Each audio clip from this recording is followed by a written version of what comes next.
Sa ilalim ng bituin, tayo'y magkasama. Sa liwanag ng buwan, maglalakbay sa himpapawi. Sa bawat tingin mo, mundo'y kumikislap. Sa piling mo, buong puso ko'y once again, magluluto tayo ngayong araw ng ground beef. Ito siya.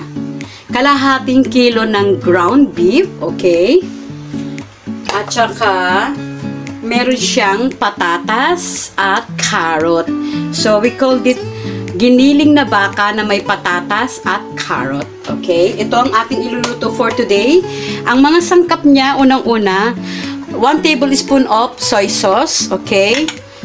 Maglalagay din tayo ng konting asin at paminta. Okay? Meron din po tayong, tomato sauce. Maliit lang po itong tomato sauce natin, medium 1. Yun, nasa shade. Tapos maglalagay din po tayo ng sibuyas, ng bawang, sibuyas, tapos naglalagay din po ako dito ng ating raisin and beef cube. Okay? So, mag-start na po tayo magluto ng ating ground beef with potato and carrots. So, eto na po. Maglalagay din tayo. Ito yung mantika na gagamitin natin.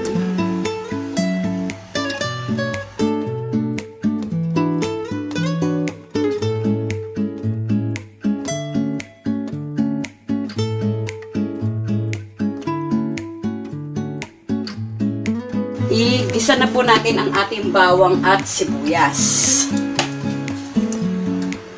So, unahin po natin yung ating bawang para sa ating pagluluto.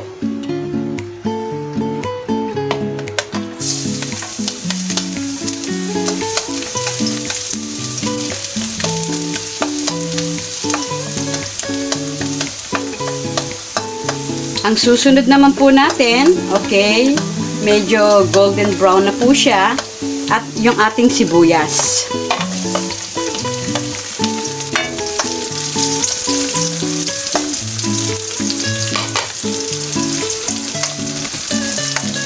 Okay. So then, habang brown natin siya, yung ating ginisang bawang at sibuyas, ilagay na po naman natin ang ating kalahating kilo na ground beef. Igisa po muna natin siya.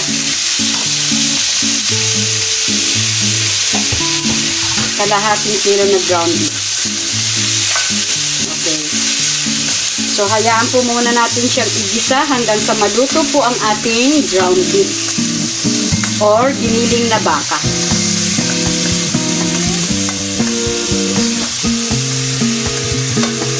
Yan. Yan. See?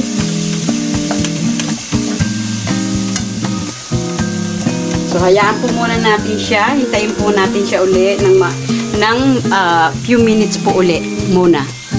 Okay, pagkatapos ng 2 minutes na pagigisa natin ng ating giniling na baka, ilalagay naman po natin yung ating carrot. Isusunod natin yung carrot dito. Okay? Kasi medyo matigas tong carrot natin, so uunahin natin siya. 2 minutes lang din po ang pag-ano ng carrot natin pagluluto.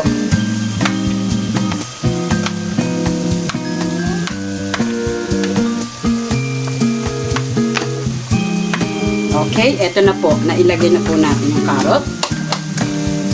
Then, i-mix po natin siya. This time, ilagay na po natin yung ating 1 tablespoon of soy sauce. At ilalagay na rin po natin yung ating konting asin at paminta. So, ito pong ito pong ating asin, kaya lang konti lang yung ilalagay natin. Kasi meron na po tayong beef cube. So, parang pandagdag lasa lang po para hindi super tabang. So, kaya ganun po.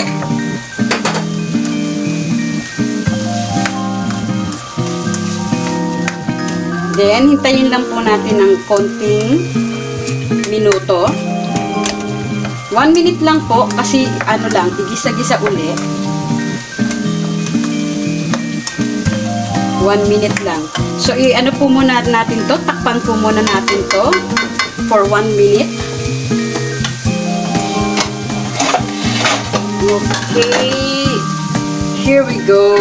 Okay, takpan muna natin to. 1 minute lang po ang hihintayin natin. Tapos ng 1 minute, okay, buksan natin siya uli. And check natin. Okay, i-mix natin siya. Okay. So then, ilagay naman na po natin yung ating, okay. Ito na po.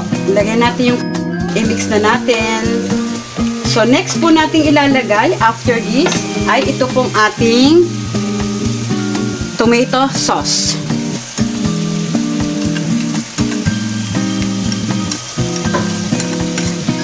Mix po natin siya.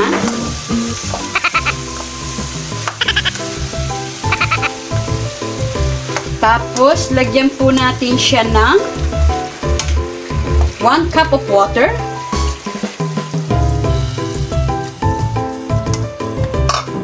Yan po. 1 cup of water. And then, ilagay na po na natin yung ating beef cube. Yan.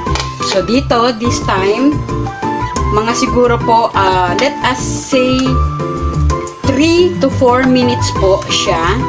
Okay, palalambutin po muna natin.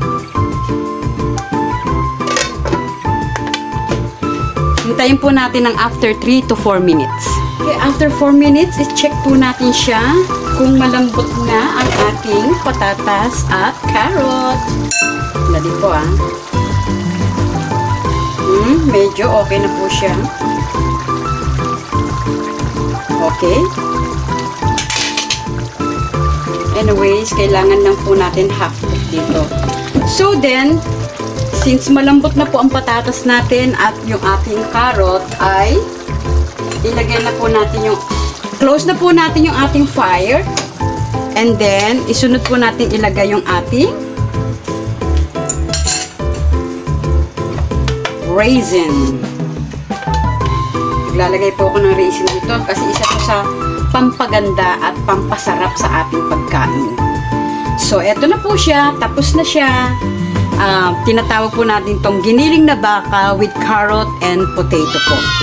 And my secret is nilalagyan ko rin siya ng raisin. Pampasarap. Kasi medyo, ang raisin kasi natin is medyo manamis-namis. So, pampasarap po siya. So, taran! Tapos na po siya. And this time, pwede na tayong mag-start kumain. Thank you so much, subscribers, sa mga friends ko at higit sa lahat sa mga subscriber namin. Maraming pong salamat!